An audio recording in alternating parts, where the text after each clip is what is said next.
যোগ্য এমন মানুষ কিনা জাতির জনক? ভাবুন, এ তো পুরো ভারতবাসীর লজ্জা। জাতির জনক হতে পারে কোনোদিনও? আর জাতি বলতে কোন জাতির জনক?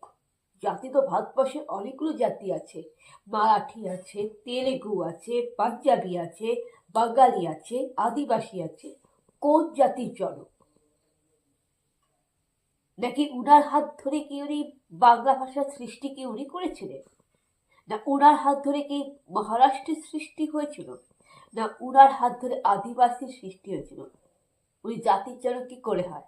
কারণ আমাদের আদিবাসীদের সৃষ্টি করেছিলেন মারান গুরু, ধর্মেশজি। উনি কে? বাঙালি জাতিকে তো উনি সৃষ্টি করেনি। বাংলা ভাষা তো চর্যাপদ থেকে এসেছিল, চর্যাপদ ব্রজগুলি ভাষায় বঙ্গলিপি থেকে। তাহলে উনি কে? হ্যাঁ, উনি তো কিছু না। তাই জাতির জনক বলাটা তো সবচেয়ে বড় একটা মূর্খের কাজ। জাতি বলতে কি? জাতি বলতে একটা গোষ্ঠীকে বোঝায়। ভারতবর্ষের অনেকগুলি জাতি গোষ্ঠী আছে, কিন্তু সরকারি ভাষায় মানে অফিসিয়ালি দেখবেন, অফিসিয়ালি রূপে 24টা ভাষা স্বীকৃতি দেওয়া হয়েছে। সেই 24টা ভাষা দেখবেন 1000 টাকার নোটে, 100 টাকার নোটে লেখা আছে। উনি কি তৈরি করেছেন এই ভাষাগুলা? না উনি সৃষ্টি করেছেন? উনি তো ভারতের মানুষ।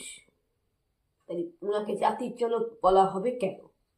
জাতির জনক তো সেই আদিবাসীদের পূর্বপুরুষ, বা যার হাত ধরে আদিবাসী ভাষা সংস্কৃতির সৃষ্টি, সেই হচ্ছে জাতির জনক। জাতির জনক সেই যে প্রথম মানুষ, যার মাধ্যমে বাঙালি জাতির সৃষ্টি, বাঙালি ভাষা, বাংলা সংস্কৃতি, বাংলা ভাষার সৃষ্টি। জাতির জনক সেই যার হাত ধরে পৃথিবীতে প্রথম হিন্দি ভাষা এসেছিল। জাতির জনক সেই যে নেপালি জাতির আদি মাতা। জাতির জনক সেই যার হাত ধরে পাঞ্জাবি মারাঠি ভাষার স্বীকৃতি। উনি কে? উনি কি ভগবান? হ্যাঁ, উনি কি ভগবান? কথায় বলে ঈশ্বর মানুষকে সৃষ্টি করেছে, তারপরে ঈশ্বর নিশ্চয়ই প্রত্যেকটা জাতি গোষ্ঠীকে সৃষ্টি করেছে। ঈশ্বরকেই বলতে গেলে জাতির জনক বলা উচিত। তো উনি কে? ওনাকে জাতির জনক বলা হবে? জাতির জনক মানে কি? এই যে বাঙালি, মারাঠি, আদিবাসী, প্রত্যেকটা জাতির আদি পিতা, প্রত্যেকটা ভাষার আদি পিতা। উনি কি জাতির জনক হতে পারে? পারে না।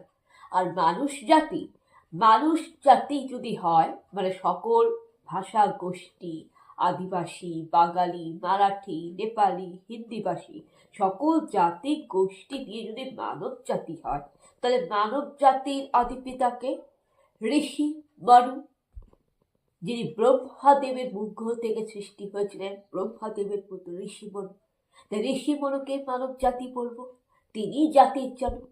অথবা আমাদের বাইবেলে পিতা ঈশ্বর প্রথম আদামকে সৃষ্টি করেছেন, আদামই হচ্ছে জাতির জনক। তাহলে মহাত্মা গান্ধীকে জাতির জনক বলা হবে কেন?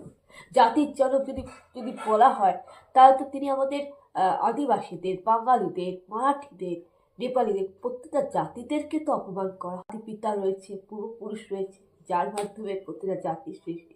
তাই মহাত্মা গান্ধীকে কোন অ্যাঙ্গেলে জাতির জনক বলা হলো? আর সবচেয়ে বড় কথা, নাথুরাম গডসেকে দেশদ্রোহী বলা হয়, কিন্তু আসল দেশদ্রোহী কিন্তু গান্ধীজি। এবং গান্ধীজি যে ভগৎ সিং এর সাথে যে শত্রুতা বেইমানি করেছিলেন, জালিয়ানওয়ালাবাগের হত্যাকাণ্ডে জেনারেল ডায়ারকে পেরেছিল উদাম সিংকে পাগল বলে অপমান করেছিলেন। ভগৎ সিংকে ফাঁসি দেওয়ার জন্য গান্ধীজি ব্রিটিশদের সাথে সমর্থন করেছিলেন।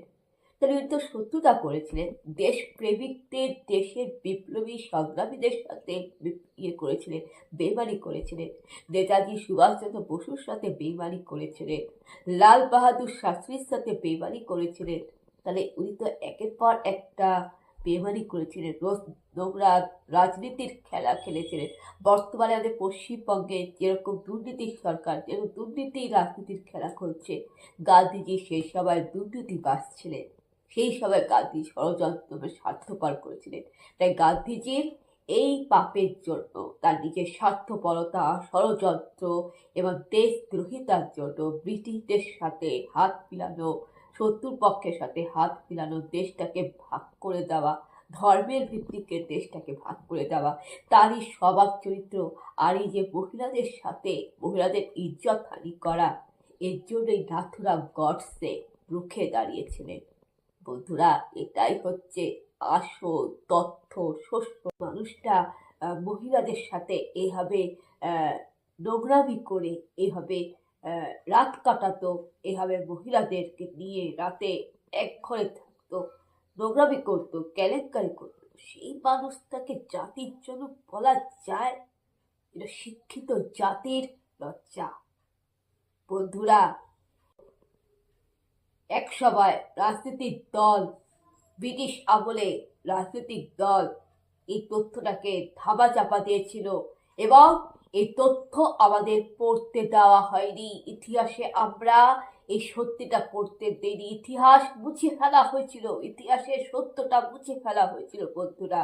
এবং আমরা এতদিন ধরে আমরা এডুকেশনে ভুল ভাল শিক্ষা লাভ করে এসেছিলাম, ভুল ভাল তথ্য পড়েছিলাম, কিন্তু আজ সবাই এসেছে সঠিক তথ্য জানার। বন্ধুরা, এই ভিডিওটা ভালো করে শেয়ার করুন। প্রত্যেকটা ছেলেমেয়েদের গান্ধীজি সম্পর্কে সঠিক তথ্যের ইতিহাস জানা উচিত এবং আমরা প্রার্থনা করব আগামী দিনে ইতিহাসের এডুকেশন সিস্টেমটা চেঞ্জ হয় এবং গান্ধীজি সম্পর্কে এই সঠিক তথ্য রহস্য যেন ইতিহাসে সবাই পড়তে পারে। বন্ধুরা, এটাই আমার বলার ছিল।